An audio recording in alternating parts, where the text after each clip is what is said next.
Right now, guys, the real estate market is absolutely nuts. And to be honest with you, it really doesn't make sense to buy a home right now. There's really only a couple reasons why you should consider buying a home right now. I'm going to talk about 4 or 5 different things. If you do one of these 4 or 5 different things, then yes, maybe it does make sense for you to purchase a home right now. But if you don't do one of these things, do not even think about purchasing a home. Yes, I'm a real estate agent. I love people who buy and sell homes. That's how I make a living and provide for my family. But I'm here to tell you that maybe for you in your situation right now, it does not make sense for you to do this.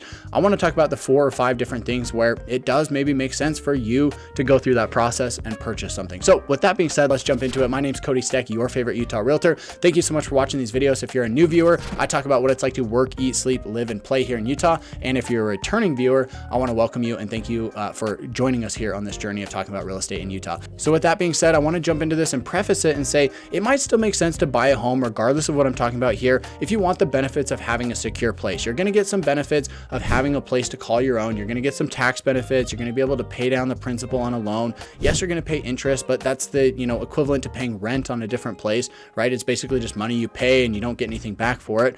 So there are still benefits. Maybe you've got a large down payment and you've got some money to put down on a home. You're going to be less affected by the interest rates, and maybe it still makes sense to purchase despite not doing one of these other couple of things we're going to talk about here. If you're looking at a $700,000 home, but you got $400,000 to put down, you're only having to finance on that $300,000, and those high interest rates are not going to affect you as much. Yes, you're going to pay more interest because that's just how the interest rate works, but you're not going to be affected by it just as much as if you were financing the whole thing, right? Or maybe $600,000 or $650,000 of that total price. So that's what I want to talk about here today. Number 1 on our list, the first thing I want to talk about, if you do this, I think it does make sense to purchase a home. These are going to be 4 strategies you can use in this market, whether you're working with me or working with somebody else. So the first thing I have to mention, and although this is going to be out of reach for a lot of people out there, and it might sound unrealistic, is to pay cash on a home, right? If you're paying cash on a home, you're not going to be affected by the interest rates. You're basically strictly looking at what the price of the home is. Now, if you have cash and you're going to purchase in this market, of course, you want to pay as little as possible, right? You want to, get the best home for as little money as possible. But over the last 6 months or so, prices really haven't changed all that much here in Utah, and they've been mostly flat during that time. So prices have come down a little bit. There's a chance they might come down a little bit further, or they could go up. Who really knows, right? There's been numerous reports of people or, National Association of Realtors or economists or even the federal government has said, hey, we actually think that prices could go up. Fannie Mae and Freddie Mac have said this. They said that they think prices could go up, somewhere between 1 to 3% next year, depending on what data set you look at. So a lot of people are still expecting prices to climb into next year. On some areas and some homes and, different neighborhoods and stuff, prices are going to drop. So you might have to wait for that. It's really going to be nuanced. There's a lot of details here, but if you have the ability to pay cash,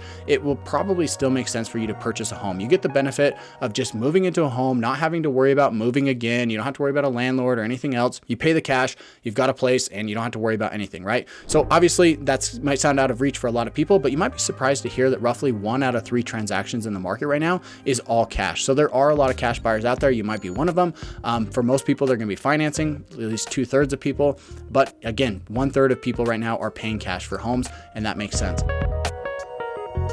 Number 2 on our list is a thing that we're going to talk about here, which is also very common, and that's going to be to find an assumable loan. There are some loans out there that have low interest rates on them that are actually going to be assumable by a new purchaser for that property. So if you can find a seller who has an assumable loan, you can go in, you can purchase that property and actually take over the interest rate that person has on their loan. So maybe they've got a 3% interest rate. Rather than buying that home at $500,000 purchase price at an 8% interest rate, you now pay $500,000, but you get it at 3% interest rate and you get a fantastic loan on that property. Now, there is one caveat to this. Typically, you do have to cash out the equity of the owner in that property in order to take it over. Not always, there's some ways around that, but typically that's what they're going to be looking for. So again, as an example, if somebody has a $500,000 home, maybe they have a $350,000 mortgage on it, they're going to let you take over the $350,000 and you're going to have to come in with the other $150,000 in cash to cash them out for their total $500,000 purchase price. So there's a lot of moving parts there. Typically, you still need a larger down payment on a home. Not always, but typically you will need a down payment that's pretty substantial for something like that. But again, that can be a great way to get into a home at today's prices, even though they haven't really come down to much. Still get into a great home and not be affected by the high interest rates.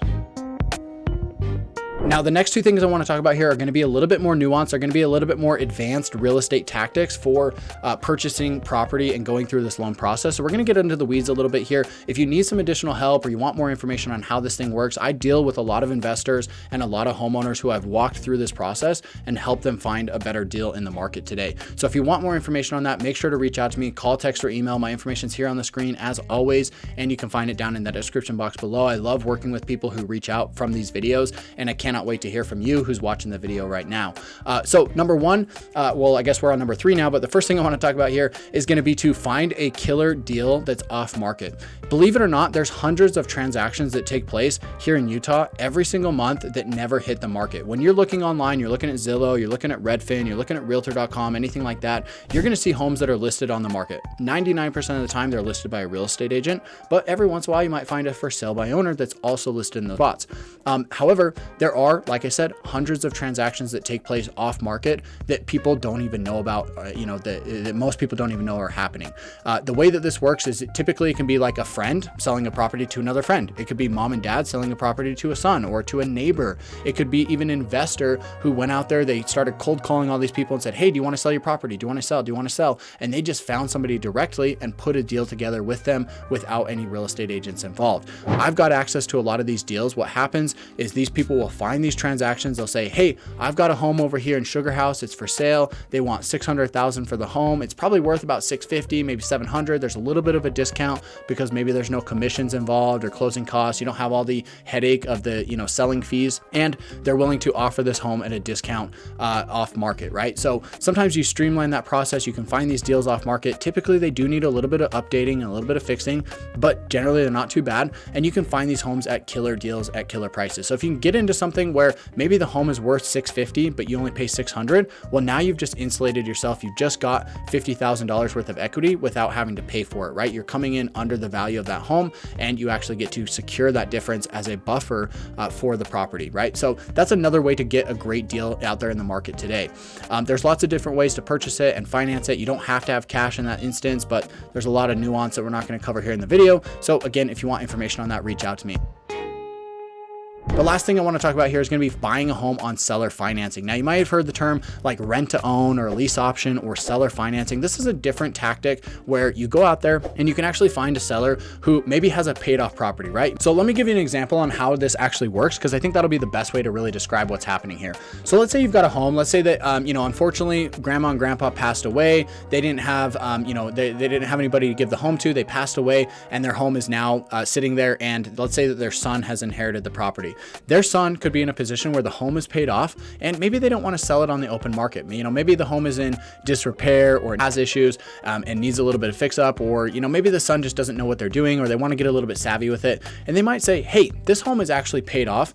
I'm going to go and sell it to somebody else, but rather than them go and get a loan from the bank, I'm actually going to become the bank and I will finance the property to them on a seller financing contract. So what that looks like is you as the buyer would come, you'd approach the son who now owns the property, and you say, hey, I'm going to give you $100,000 down. I want you to give me a loan for the property. I'm going to make payments to you every single month. Here's what the interest rate's going to be. Here's what the term of the loan is going to be. Here's when I'm going to pay the loan off. There's going to be some different terms that go along with that, but you'll make payments to the seller rather than making payments to the bank as you would in a normal mortgage situation. So this can be a great option if you find a deal like this where you can purchase on seller financing. You can actually get very favorable terms because oftentimes it can be a win-win. The son can now sell the property, they can collect monthly payments, and they can also get some tax benefits for that. And for you, you get to purchase a home. You can negotiate every aspect of it. You can get a lower interest rate. You could get a super long term on the loan, maybe a short term. You can really structure it however it works for you and for the other party. And you can really end up in a position where you could potentially, rather than get 8% out there on a mortgage today, maybe you're only paying 5% or 6% or maybe 7% on a seller financing deal. So again, a lot of moving parts. This is pretty advanced real estate tactics when you go this route, but I'd love to help you with that. I've done numerous of those deals for myself as well as for other clients, and I'd love to help you if you're interested in that. So reach out to me, call, text, or email anytime. My information is here on the screen once more. And with that said, make sure to watch the video right up here and subscribe to the channel over here before you go. And with that said, guys, thanks for watching. Catch you in the next one.